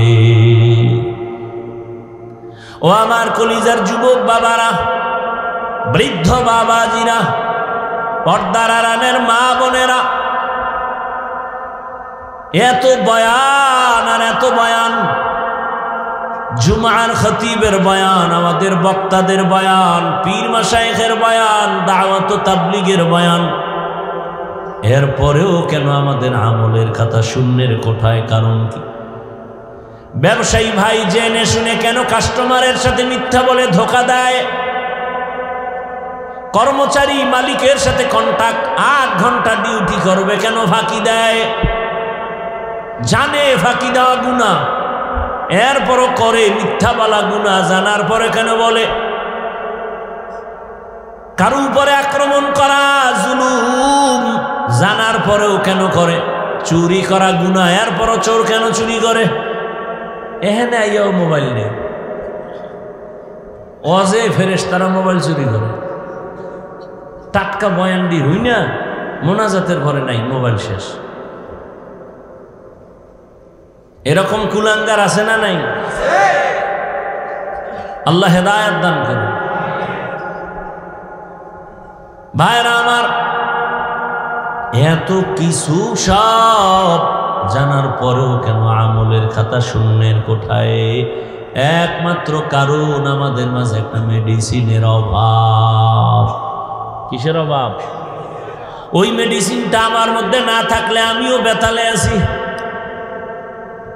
আমিও ওয়াদা ঠিক রাখি না। কেন বলে? মেডিসিন আমার মধ্যেও দুর্বল। পাগড়ি মাথায় দিছি ঠিক, তবে আমার সন্তানের সাথে আমি হক আদায় করি না। কেন বলে? মেডিসিন দুর্বল। ওই মেডিসিনের নাম হলো আল্লাহর ভয়। কার ভয়? দুনিয়ার যে ব্যক্তি আমার আল্লাহকে ভয় করবেন, দুনিয়ার সব মখলুক তাকে ভয় করবে। যেই ব্যক্তি আমার আল্লাহকে বেশি মহব্বত করবা, দুনিয়ার সব মখলুক তোমাকে মহব্বত করবে। তুমি আল্লাহরে মহব্বত করো, পিপিলিকা তোমাকে মহব্বত করবে, বিধর্মীরা তোমাকে মহব্বত করবে, গর্তের প্রাণী তোমাকে মহব্বত করবে, বাঘ তোমাকে মহব্বত করবে, মাছ তোমাকে মহব্বত করবে। এগুলো বহু দেখে আসছি, বহু আল্লাহওয়ালার চোখের সামনে দেখেছি। আমাদের সাগরের পার বঙ্গোপসাগর, কুয়াকাটা, সেই ছোটবেলার কথা। উজানির কারি ইব্রাহিম রহমতুল্লাহ আলাই, তার 11তম সন্তান আরি মঞ্জুর আহমদ রহমতুল্লাহ আলাই, যার হাতে ধইরা আমারে ধইরা উজানি নিয়ে গেছেন, লেখাপড়া করালেন। আর বারবার দোয়া করতেন, আল্লাহ। বাচ্চাদের মতো কাঁদতেন মাঝে মাঝে। আমার কাছে এদিকে দিয়ে কান্না করে, এই যে পানি করে না, এটা হাতে মাখে, এই হাতে মাখে, চেহারায় মাখে, মাথায় মাখে। কয় এটি কেন করি জানো? জানো কেন? কয় চোখের পানি আল্লাহর ভয়ে কানলে ওইটা যেখানে লাগবে ওখানে জাহান্নামের আগুন লাগবে না। আর তার হাতের মধ্যে আমার হাত ঢুকে এভাবে দোয়া করতো, আল্লাহ ওরে দিয়ে একটা বড় মাদ্রাসা দিতে চাই, তুমি একটু কবুল করো। তো মাদ্রাসা হয়েছে, তিনি তো আর নাই। আউলিয়ারা কারে উকবা ইখতিয়ার, জাহেলারা কারে দুনিয়া ইখতিয়ার। মেডিসিনটার নাম কি বলেন? হে খোদা দয়াময় রব্বুল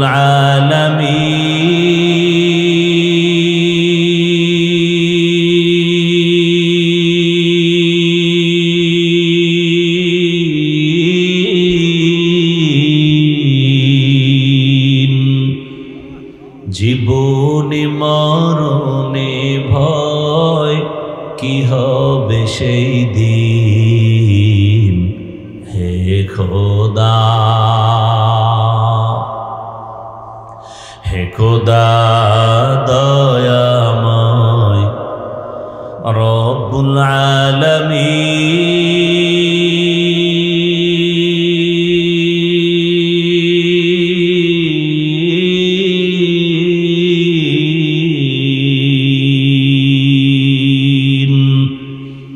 জীবনে মরণে ভয়, কি হবে সেই দিন, হে খোদা। ধরাতে আসিয়াজি বড়ই অসহায়,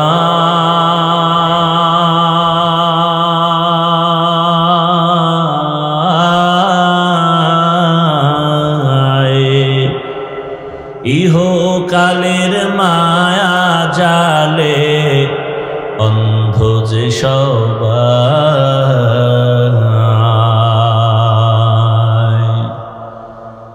ধরাতে আসিয়াজি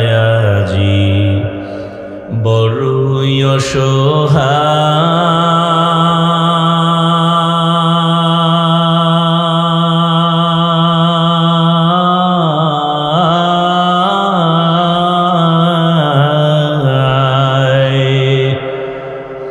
ইহকালের মায়া জালে অন্ধ যে সবাই।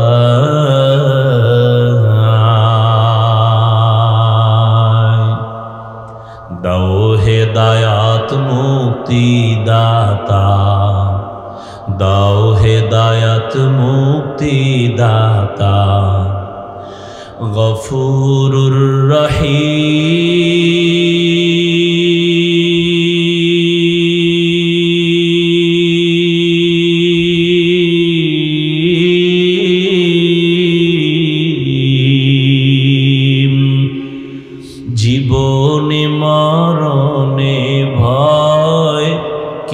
হবে সেই দিন হে খোদা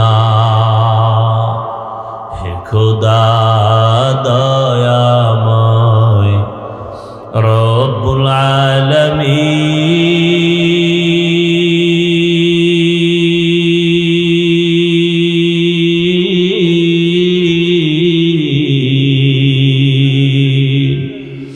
জীবনে মরণে ভয় কি হবে সেই দিন হে খোদা या इलाही मुझसे मुझको दूर कर ताकि देखो मुझ में तुझको एक नजर এরে আল্লাহর বান্দারা আমরা আপনাদের পাও ধরে ধরে ধরে ধরে বুঝাই তাবলীগওয়ালারা বুঝায় পীর মাশায়েখরা আপনাদের পেছনে দৌড়ায় নামাজ পড়ে কান্না করে টুপি পরি দাড়ি রাখি পর্দা করি হালাল খাই এরপরও সকলের চোখে পানি আর কান্নার আওয়াজ এমন একজন আলেম নাই যে কাঁদে না আল্লাহর কাছে কেমনে দাঁড়াবো নামাজ রোজা তেলাওয়াত টুপিদারি ঠিক রাইখা যদি আমরা কান্না করি আর আপনাদের কাছে দোয়া চাই আর ক্ষমা চাই আপনারা যারা নামাজ পড়েন না আপনাদের উপায় কি আপনারা যারা পর্দা করেন না বলেন আপনাদের কি হালাত হবে একটু চিন্তা করছেন নি আরে জান্নাতের টিকিট হাতে পাইছেন 10 জন সাহাবা প্রথম হযরত আবু বকর দ্বিতীয় হযরত ওমর তৃতীয় হযরতে ওসমান চতুর্থ হযরতে আলী রাদিয়াল্লাহু আনহুম আজমাইন জান্নাতের টিকিট তাদের হাতে জমা তাদের আমল কত সুন্দর নামাজ কত সুন্দর তেলাওয়াত কত সুন্দর তাদের ইখলাস আর তাকওয়া কত সুন্দর এরপরও সারাটা জীবন কান্না করে কাটাইছেন আল্লাহর দরবারে কেমনে দাঁড়াইয়া হিসাব দিব আল্লাহ তো এই কথাই বলছেন ওয়া আম্মা মান খাফা মাকাম রাব্বিহি ওয়া নাহান নাফসা আনিল হাওয়া ফাইন্নাল জান্নাতা হিয়াল মাওয়া আমার আদালতে দাঁড়াইয়া হিসাব দেওয়ার ভয় যে দুনিয়াতে গুনাহ ছাড়বি তোকে বিনা হিসাবে জান্নাত দিব আরে দুনিয়ার মামলা খাইয়া যদি শুনে আগামী 20 দিন পরে আমার আদালতে হাজিরা উকিল কয় সাবধান জানি না রায়টা কোন দিকে হয় 20 দিন আগের থেকে আপনার আমার ঘুম বন্ধ টেনশন মামলায় যদি বিচারক আমার রায়টা উল্টা দেয় উপায় কি খানাও না স্ত্রী কয় এমন কেন করো কয় ভালো লাগে না আদালতে 20 দিন পরে আমার হাজিরা ওই চিন্তায় ঘুম নাই খানা নাই কিন্তু সকল আদালতের বড় আদালত কিয়ামতের আদালত কেমন আদালত আম্মা জান আয়েশা বলতেছে বলবো আম্মা জান আয়েশা বলেন আমি 6 বছর বয়সে আমার সাথে রাসূলের বিবাহ খেয়াল করিয়েন ও পর্দার আড়ালের আম্মা জানেরা বোনেরা কয়দিন আর দুনিয়ায় থাকবেন আর বাহাদুরি করবেন চোখের সামনে আপনার কত আপনজন চলে গেল আপনার মতো কত মা এই অত্র এলাকায় আছে 5 ওয়াক্ত নামাজ পড়ে পর্দা করে স্বামীর মাল হেফাজত করে মোবাইলে সময় নষ্ট করে না এমন মা নাই ও আম্মা জান বলেন আপনি কেন পারবেন না আল্লাহর আযাবের কি ভয় নাই সময় থাকলে একটা ঘটনার ইঙ্গিত দিয়া যাব রে মা আম্মা জান আয়েশা বলেন রহমতের নবীর সাথে আমার কয় বছরে বিয়া 6 বছর বয়সে বিবাহ 9 বছর বয়সে আমি রসুলের ঘরে গেলাম। আমার বয়স যখন 18, রহমতের নবী তখন দুনিয়া থেকে বিদায় হয়ে গেলেন। আর আমগো দেশে 18 বছরের বোনের তো বিয়াই হয় না। কি 18 বছরে বিয়া হয় না? তো হয় না, বরং এর উপরে আবার আগুন জ্বালায় দিছে, কয় বাল্য বিবাহ হবে না, বাল্য বিবাহ বন্ধ। কয় তো বাল্য বিবাহ চলবে না, তো কি চলবে? কয় আকাম চলবে। আকাম আকাম চালাও, বিবাহ চলবে না। আকাম কেমনে করবি? বইয়ের মধ্যে শিখাবো, রেডি থাক। কেমনে আকাম করবি, প্রেম কেমনে করবি, এগুলো শিখাইবে ক্লাসে। কি সুন্দর সিলেবাস। গানের শিক্ষক গান শিখাবে, গান। এজন্য আলাদা মাস্টার রেডি কইরা স্কুলে দেওয়ার জন্য, প্রাইমারিতে দেওয়ার জন্য পাগল হয়ে গেছে। আমগো শিক্ষানীতির যারা মুরব্বী তার মানে কুকুর কুকুরনি রাস্তাঘাটে যেমন যৌবনের আদান প্রদান করে, কেমন যেন তারা চায় এই সমাজের মানুষগুলো, যুবক যুবতী যেখানে সেখানে যৌবনের আদান প্রদান করবে, দেশটাকে জাহান্নামের আখড়া বানাবে, বেশ্যাপাড়া বানাবে, প্রস্কোয়াটার বানাবে। হুজুর যদি বয়ান না করতো, মাদ্রাসা না থাকতো, কত আগে জানি এটা জাহান্নামের বাগান হয়ে যেত। ওলামায়ে কেরাম যখনই মাঠে নামে, কয় পারবে না, পারবে না, পারে না কোনটা বলো। ওলামায়ে কেরাম যেখানে নামছেন আন্দোলনে, কামিয়াব হয়ে গেছেন। কোন নাস্তিক, কোন বেঈমান কর্মসূচি দিয়া আগাতে পারে নাই। বাল্য বিবাহ হবে না, আকাম কিন্তু চলতেই আছে। যে না চলতেছে, প্রেম করে, কোনো বাধা নাই। এগুলো বললে যুবক রাগ করিস না, আমি তোর কল্যাণ চাই। এই তুই এখন আকাম করবি, বিয়া টিয়া করিস না। আমি কথা যা বলি একেবারে কাটসাট কইরা বলি, এতে আর কোনো ঘুরানি ফিরানি নেই। তুই যদি মেয়ের চরিত্র নষ্ট কর, বিয়া টিয়া করিস না। কারণ তুই 4-5টা মাইয়ার চরিত্র নষ্ট কইরা যদি বিয়া করো, ওই মাইয়া তোর ঘরে একটা আসবে না, বউ হইয়া আসবে না, জল্লাদ হইয়া আসবে। 4টা মাইয়ার চরিত্রের জুতার বাড়ি দিয়া ঝাল মিটাবে। এ বাচ্চা থাকলে আমারে বলিস, আর যদি মইরা যাই কবরে গিয়ে জুতা মারিস যে হাফিজ মিথ্যা বলছিলি কেন? জুতা মারিস আমার কবরে, লেখা রাখ। তোর চরিত্র যেমন, তোর বউ যেটা হবে তার চরিত্র তেমন। কোরআনের আয়াত, আল খবিসাতু লিল খবিসিন, খবিসের সাথে খবিসা। না হুজুর, আমার ডানা কাটা ভরি।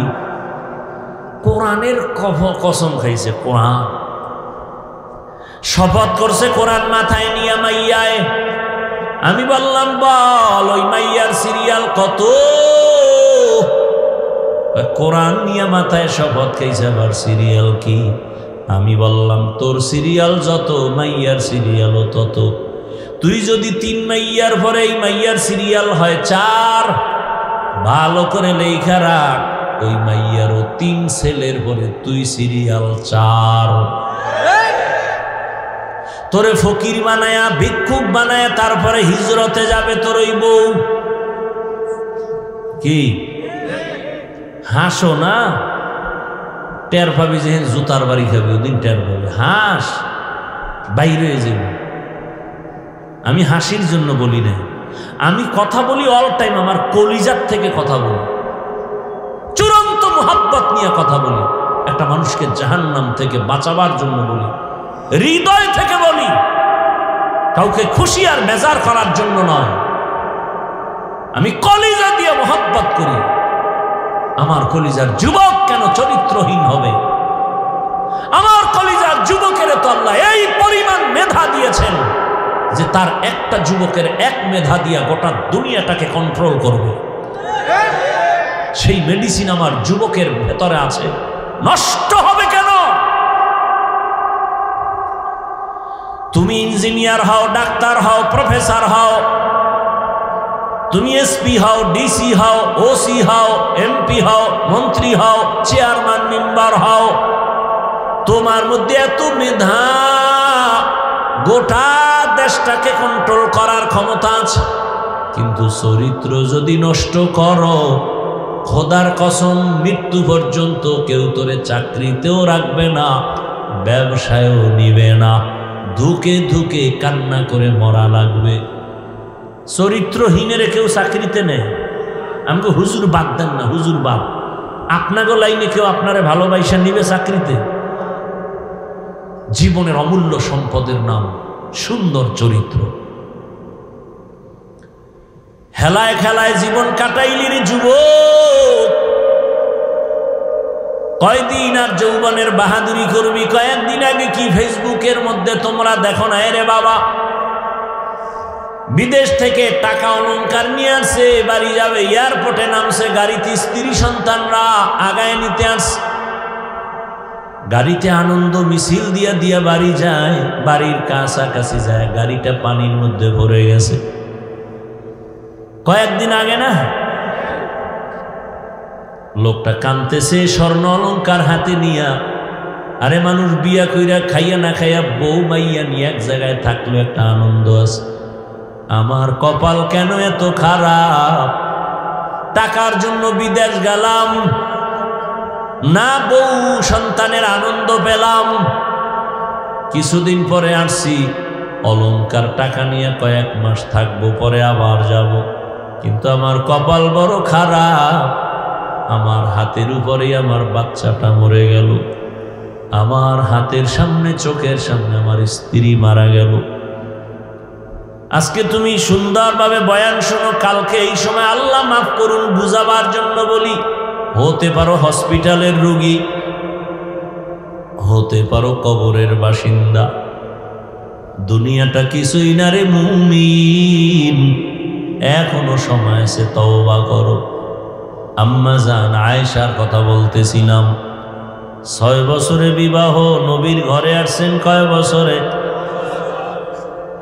18 বছর বয়সে রাসূল দুনিয়া থেকে চলে গেলেন, নবীর ঘর করলেন আম্মা জান কতদিন? কি মাত্র 9 বছর। এই 9 বছরে আম্মা জান নবীর দোয়া পাইয়া কতটুকু আগায় গেছেন। দুনিয়াতে যত তাফসীর করনেওয়ালা, কোরআনের প্রথম তাফসীর করনেওয়ালা আম্মা জান আয়েশা। আম্মা জান আয়েশা বলেন, আমি 2000-এর উপরে হাদিসের হাফেজা হয়ে গেছি। আপনারা কয়টা পারেন? আম্মা জানরা কয়টা পারে? হ্যাঁ, জিন্দেগি মে বন্দেগি তু করনা হে, জিন্দেগি বে बंदगी शर्मिंदा है, जिंदगी बे बंदगी शर्मिंदा है। दुनिया में हो दुनिया का तलबगार ना हो, बाजार से गुजार हो खरीदार ना हो। दुनिया एक मिसले कागज़ फूल है, ये दुनिया एक मिसले कागज़ फूल है, जिंदगी में बंदगी तू करना है, जिंदगी में बंदगी शर्मिंदा है, जिंदगी बे बंदगी शर्मिंदा है। এরে আমার যুবক বাবারা, বৃদ্ধ বাবাজিরা, পর্দার আড়ালের মা বোনেরা, আম্মাজান বলেন, আমি মাঝে মাঝে তাকায় দেখি আমার হুজরায় বসে রহমতের নবী গুন গুন করে কান্না করেন। আমি ভয় পাইতাম, রহমতের নবী কেন আমার রুমে কান্না করেন? না জানি আমার থেকে কোনো বেয়াদবি হয়ে গেল। একদিন আম্মা নবীর পার্শ্বে গিয়া আস্তে করে বললেন, ইয়া রাসূলুল্লাহ, আপনি আমার রুমে কাঁদেন কেন? প্রায় সময় দেখি কাঁদেন। বলবো? কষ্ট হইতেছে আপনাদের? আর অল্প টাইম। আম্মা জান বলেন, ইয়া রাসূলুল্লাহ, কোনো বেয়াদবি হয়ে গেল নাকি? কাঁদেন কেন? রহমতের নবী বলেন, ও আয়েশা, দুইটা কথা যখন আমার বেশি মনে পড়ে তখন আমি চোখের পানি ধরে রাখতে পারি না রে আয়েশা। এক, খাদিজার কথা আমার মনে পড়লে বেশি কান্না আসে, কারণ আরবের ভেতরে আমার সবাই দুশ্মন। আমি যেই রাস্তা দিয়া যাই, গিয়া কিছু দূর দেখি রাস্তায় কাঁটা দিয়ে আটকানো, আমারে হাঁটতে দেয় না। আমার বাড়িটারে কতবার আটকাইছে, আমাকে জবাই করবে। তায়েফের ময়দানে গেছি কালেমার দাওয়াত দেওয়ার জন্য। কাফের বেঈমানেরা বাচ্চাগুলোকে বলে, ওই মক্কার পাগল আসছে, পাথর মেরে তাড়ায় দাও। বাচ্চাগুলো ছোট ছোট পাথরগুলো বৃষ্টির মতো মারা শুরু করলো। ও আয়েশা, জানো না আমার শরীরের মধ্যে মশা মাছি পড়া আল্লাহ হারাম বানায় দিয়েছে। সূর্যের গরম আমার শরীরে লাগে না, আমি সইতে পারবো না, মেঘের খণ্ড ছায়া দেয়। আমার শরীরের ঘাম থেকে মেশকের ঘ্রাণ। ওই কাফেরের ছোট ছোট বাচ্চাগুলো আমার পিছনে এমন ভাবে শুরু করলো, ছোট ছোট পাথরগুলো যখন মারতেছে, আমার নরম শরীর থেকে রক্ত বের হওয়া শুরু হলো। রক্ত পরিয়ে আমার জুতা পর্যন্ত আটকায় গেছে। আমি চোখের পানি ছাড়ি আর কান্না করি, আর আমার দিল থেকে দোয়া করি, হে মালিক,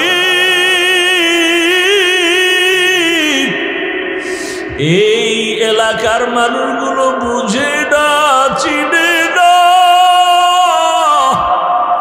ও আল্লাহ, ওদের হেদায়াত দাও। আমি মক্কার দিকে আগাই আর চোখের পানি ছেড়ে কাঁদি। হঠাৎ করে জিব্রাইল আমিন এসে হাজির হয়ে গেছে।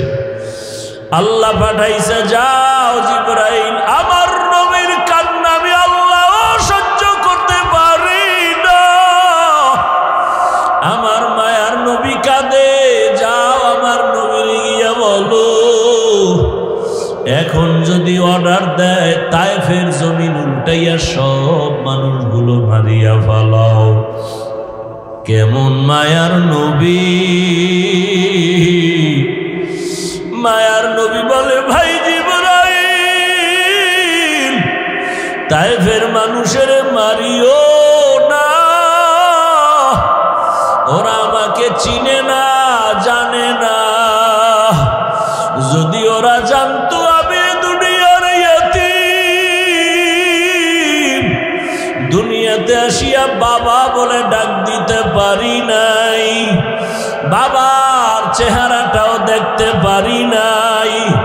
ও আমার যুবক বাবারা, অনেকে গ্রামের বাড়ি ছাড়িয়া ঢাকাতে কাজ করো, ওই গ্রামের মা ঘুমায় না তোমার অপেক্ষা, তোমার বাবাও ঘুমায় না।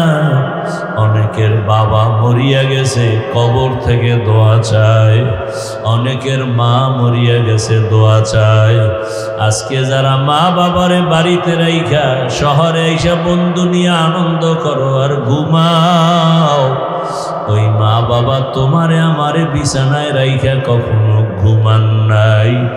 মায়ার নবী কাঁদে ভাই জিবরাইল আমি বড় ইয়তীম, 6 বছরে আমি মা হারাইয়া বড় অসহায়, আমার ডানে কেউ নাই বামে কেউ নাই। ও জিবরাইল এদের মারিও না, একদিন যদি এরা চিনে কালেমার পতাকায় চলে আসবে। ও আয়েশা, আমি এত কষ্ট করিয়া দিনের দাওয়াত দিয়া যখন রাতের বেলা ঘরে আসতাম, যত রাত্রই হতো আমি ঘরের সামনে আসিয়া আসসালামু আলাইকুম ইয়া আহলাল বাইত কথাটা বলা মাত্র ঘর থেকে আওয়াজ আসতো, লাব্বাইক ওয়া সা'দাইকা ইয়া রাসূলুল্লাহ। খাদিজার কণ্ঠে আওয়াজ। আমি বলতাম, খাদিজা আপনি কি রাতের গভীরে ঘুমান না?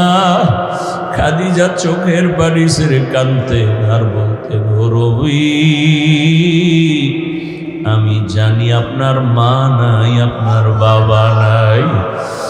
আমি খাদিজা 2 জন স্বামী বিদায়ের পরে আপনার ঘরে আসছি। আমার একাধিক সন্তান রেখে আমি আপনার ঘরে আসছি। আমি সন্তানের মায়া বুঝি। আপনার চারদিকে দুশ্মন। আপনার মা যদি থাকতেন, আপনাকে বাহিরে রেখে মা ঘুমাইতেন না। ওরে সন্তানেরা জানো না যে মা কেমন মায়া করে। ওরে তুমি মাকে বাড়িতে রাইখা আনন্দ করো, খবর নাও মায়ের চোখে ঘুম নাই। ওরে বাবারে কবরে রাইখা যারা আরামে ঘুমাও, ওই বাবার কবরের কি হালাত। ও সন্তানেরা, বাবা যারা হারাইছো ওই মা বাবারে কবরে রাখিয়া নিষ্ঠুরের মতো কেমনে ঘুমাও? ওই মা বাবার জন্য কি মায়া হবে না রে নিষ্ঠুর? ওই মা বাবার চেহারাটাও কি মনে পড়ে না? ওই মা বাবার কথা মনে পড়লে চোখের পানি ধরে রাখা যায় না। রহমতের নবী কান্না করে, ও আয়েশা আম্মা জান, চোখের পানি ছেড়ে কান্না করেন। নবী বলেন, খাদিজা আমাকে সান্ত্বনা দেয়, ইয়া রাসূলুল্লাহ আপনি যতক্ষণ বাহিরে থাকেন আমি অপেক্ষায় থাকি কখন আসিয়া ডাক দিবেন। আমি যদি ঘুমায় যাই আপনি বাহিরে কষ্ট পাবেন, আল্লাহ বেজার হয়ে যাবে। আমি ঘুমাই না রে ইয়া রাসূলুল্লাহ, আপনার খেদমতের অপেক্ষায় আছি। ও আয়েশা, খাদিজার কষ্টের কাহিনী মনে পড়লে চোখে আমার পানি চলে আসে। আর একটা কথা আমার মনে পড়লে আমি চোখের পানি ছেড়ে কান্না করি। হাসরের ময়দানের কথা যখন মনে পড়ে, ও আয়েশা, হাসরের মাঠের অবস্থা কতটা ভয়ঙ্কর হবে জানো না? নারী আর পুরুষরা সব হাসরের মাঠে উলঙ্গ দাঁড়াবে। সূর্যটা মাথার উপরে নেমে আসবে। সূর্যের গরম তাপে মাটির জমিনটা তামা হয়ে যাবে। গুনাহগার নাফরমানের মাথার মগজগুলো ভাতের মারের মতো ফুটতে থাকবে।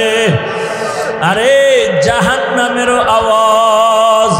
হাসরের ময়দানে জাহান্নাম চিল্লাইবে আর বলবে, ও আল্লাহ, বেনামাজি গুলো কই?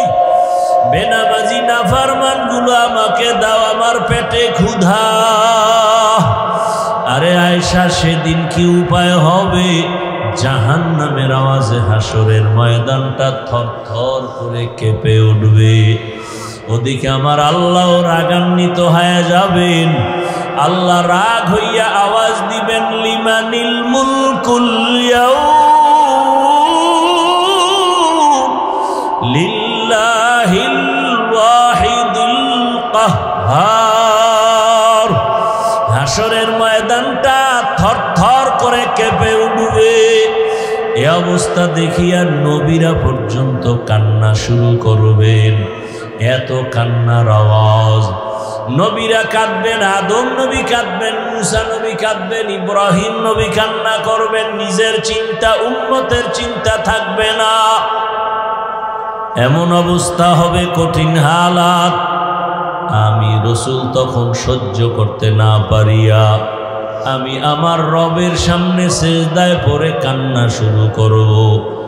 ঈসা নবী কাঁদবেন নিজের চিন্তা, মুসা নবী কাঁদবেন নিজের চিন্তা, ইব্রাহিম নবী কাঁদবেন নিজের চিন্তা, দাউদ নবী কাঁদবেন নিজের চিন্তা, আদম নবী কান্না করবেন নিজের চিন্তা।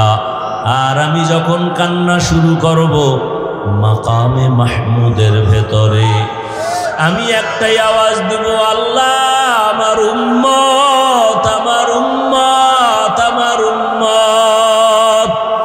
আমার একটা উম্মত জাহান্নামে গেলে আমি জান্নাতে যাব না। ও আয়েশা, আমি তখন আমার উম্মতের চিন্তায় কান্না করব। এখন আমি উম্মতের চিন্তায় কান্না করি। ও নবীরা, আশেক বাবারা, ও যুবকেরা, তোমার মতো কত যুবক চাকরি করে, ব্যবসা করে, নামাজ ছাড়ে না, লেখাপড়া করে, নামাজ ছাড়ে না, জেনারেল লাইনে, তুমি কেন পারবা না? এখনো সময় আছে, তওবা করে নেও। মরিয়া গেল আর নামাজ ছাড়বা না, দাড়ি কাটবা না, বেপরদায় চলবা না, মা বাবার সাথে বেয়াদবি করবা না, শিক্ষকের সাথে বেয়াদবি করবা না, ওলামায়ে কেরামের দোয়া পরামর্শ নিয়া নবীর আদর্শ মেনে চলবা। আল্লাহর কাছে তওবা করো, জীবনে তো গুনাহ কম করো নাই। মা বোনেরাও আল্লাহর কাছে তওবা করেন, জীবনে আর বেপরদায় চলবেন না, নামাজ ছাড়বেন না, আর কোনোদিন স্বামীর মাল নষ্ট করবেন না, আল্লাহর হুকুম নবীর আদর্শ মেনে জীবন চালাবেন। একটা আদর্শ সন্তানের মা হইয়া কবরে যাবেন। আল্লাহ আমাদের সবাইকে তওবাওয়ালা জীবন দান করেন। তওবার উপরে মজবুত হইয়া চলার মতো তৌফিক আমাদের দান করেন। আমিন। আলহামদুলিল্লাহি রাব্বিল আলামিন। ওয়াসসালাতু